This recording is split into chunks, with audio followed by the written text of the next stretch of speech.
Hello everyone. आज हम लोग एविडेंस एक्ट में धारा 6 को समझेंगे। और इसको समझने से पहले फ्रेंड्स, आई होप कि आप लोगों ने मेरे चैनल को सब्सक्राइब कर लिया होगा।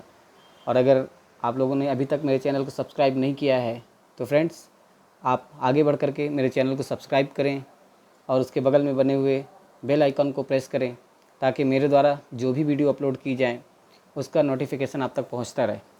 फ्रेंड्स, तो आज हम लोग समझते हैं सेक्शन 6 एविडेंस एक्ट, जिसमें रेस जेस्टाए को बताया गया।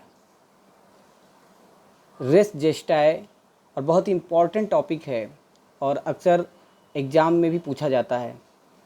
तो रेस जेस्टाए प्री में तो बहुत ज़्यादा ही पूछा जाता है फ्रेंड्स।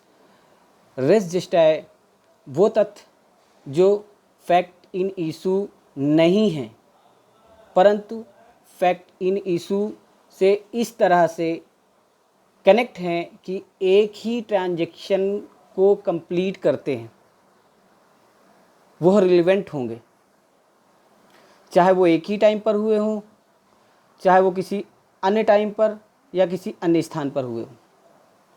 थोड़ा सा अलग हट करके मैं जैसे कि हर वीडियो में बताता हूँ कि मैं थोड़ा सा डायरेक्ट से हट करके थोड़ा सा बताने का प्रयास करता हूँ, क्योंकि डायरेक्ट थोड़ी सी टफ है और उसको समझने में थोड़ा सा प्रॉब्लम क्रिएट होती है। तो मैं थोड़ा सा हट करके बताने का प्रयास करता हूँ। तो मैंने जो अभी परिभाषा को पढ़ा, रेस जेस्टाए, इसी को कहते हैं। फ्रेंड्स, इसमें समझने वाली बात है, सबसे ज़्यादा निकल के आया फैक्ट इन इशू।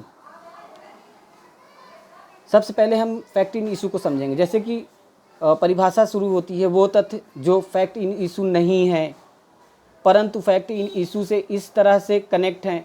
अर्थात फैक्ट इन इशू नहीं है मगर वो फैक्ट इन इशू से किसी तरीके से कनेक्ट हैं, वो एक ही ट्रांजैक्शन को कंप्लीट कर रहे हैं, किसी एक ही ट्रांजैक्शन को कंप्लीट कर रहे हैं, वो रिलेवेंट होंगे।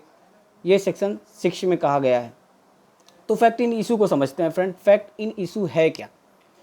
फैक्ट इन इशू को समझना बहुत ही इंपॉर्टेंट है। फैक्ट इन इशू मैं समझाने का प्रयास करता हूँ आपको।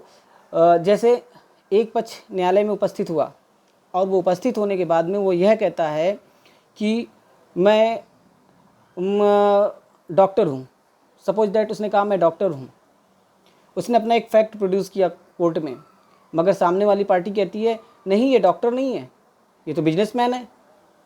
तो जब अगले ने, सामने वाली पार्टी ने ये कह दिया कि नहीं, ये डॉक्टर नहीं, ये बिजनेसमैन है, वहीं पर वो फैक्ट जब वो उसने कहा था वो डॉक्टर है, वो फैक्ट था। और जैसे ही उसने कहा कि नहीं, ये डॉक्टर नहीं, ये बिजनेसमैन है, वो फैक्ट इन इशू हो गया। अर्थात फैक्ट इन इशू का मतलब ये हुआ कि कोई ऐसा तथ्य जो विवादित हो, ऐसा तथ्य जो विवादित हो, वो फैक्ट इन इशू होगा। इसी में दूसरा है एक ही ट्रांजैक्शन के पार्ट।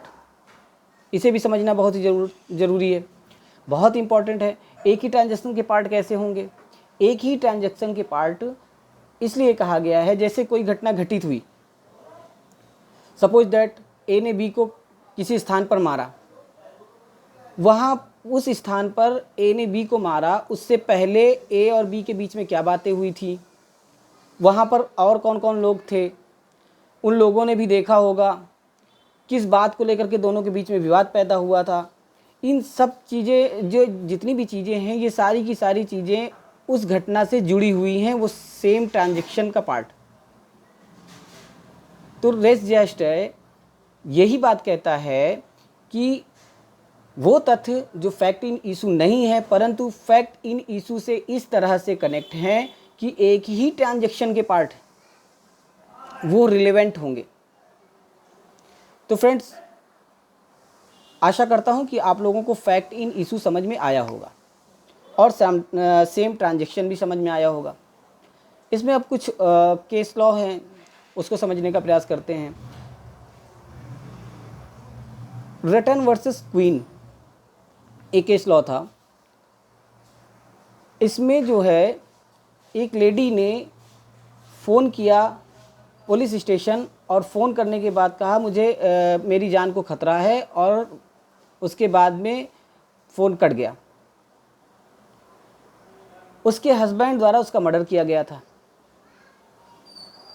पुलिस जब वहाँ पहुँची तो जब तक वो मर चुकी थी, तो न्यायालय ने ये माना कि ये एक ही ट्रांजैक्शन का पार्ट है, सेम ट्रांजैक्शन का पार्ट है, क्योंकि उसका ये कहना कि मुझे मेरी जान का ख़तरा है, ये बात कहना, और पुलिस का वहाँ पर मौके पे पहुँचना और पहुँच करके देखना कि उसकी मृत्यु हो चुकी है, एक ही ट्रांजैक्शन का पार्ट है। और ये उसके हस्बैंड पर आरोप था कि उसने उसे मारा है।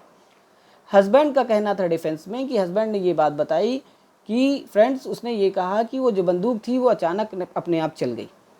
न्यायालय ने ये माना कि वो अपने आप कैसे चलती, क्योंकि मरने वाले को पहले से कैसे पता था कि मैं मरने जा रही हूँ या मेरी जान को ख़तरा है, उसने पहले फ़ोन करके बताया।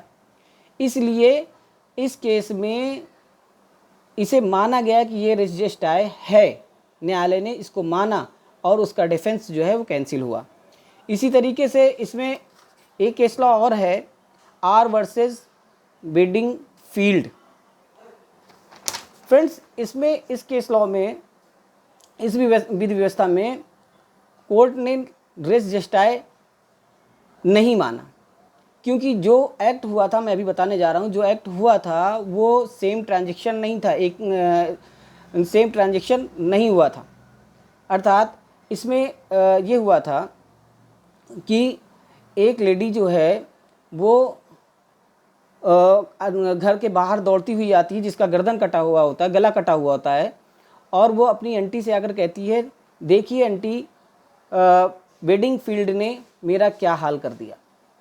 तो न्यायालय ने कहा कि रेस जेस्टाय में सोचने और समझने का, कहानी बनाने का वक्त नहीं होना चाहिए। न्यायालय ने कहा कि जब तक वो बाहर निकल के आई, अर्थात उसका माइंड काम कर रहा था, उसने जो है क्या कहते हैं कि सोच समझ करके भी कहा होगा। न्यायालय ने इसे सेम ट्रांजैक्शन का पार्ट नहीं माना, और क्योंकि उस न्यायालय ने ये बात कही कि अगर वो जिस वक्त गला काटा जा रहा था उस वक्त चिल्ला रही होती यही बात को, तो मान लिया जाता कि सेम ट्रांजैक्शन, उसको सोचने समझने का मौका मिला, वो बाहर आ गई और बाहर आने के बाद उसने ये बात कही। इसलिए इस केस में जो है रेस जेस्टाय इसे नहीं माना गया। फ्रेंड, मैंने दो केस लॉ अलग अलग बताए हैं, एक में माना गया और एक में नहीं माना गया। अब फ्रेंड, अगला है, इसमें एक इम्पॉर्टेंट है कि ये जो है res gestae exceptions of hearsay evidence. जो रेस जेस्टाय है ये एक एक्सेप्शंस है हियर्स एविडेंस का। हियर्स एविडेंस को मैं आगे डिस्कस करूँगा, जब एक नेक्स्ट कोई वीडियो बनाऊँगा उसमें बताऊँगा। सुना सुनाया हुआ, तो हियर्स एविडेंस का अपवाद है ये, क्योंकि इसमें सुनी हुई बातें अगर वो सेम ट्रांजैक्शन का पार्ट हैं तो मान ली जाती हैं। बस इतना सा फ्रेंड्स, ये है रेस जेस्टाय और सेक्शन 6, जैसे कि एविडेंस एक्ट की धारा 5 में बताया गया, 5 से 55 तक जो भी होंगे वो रिलेवेंट माने जाएंगे। तो आज का जो टॉपिक था section 6। Friends, thank you for watching my video.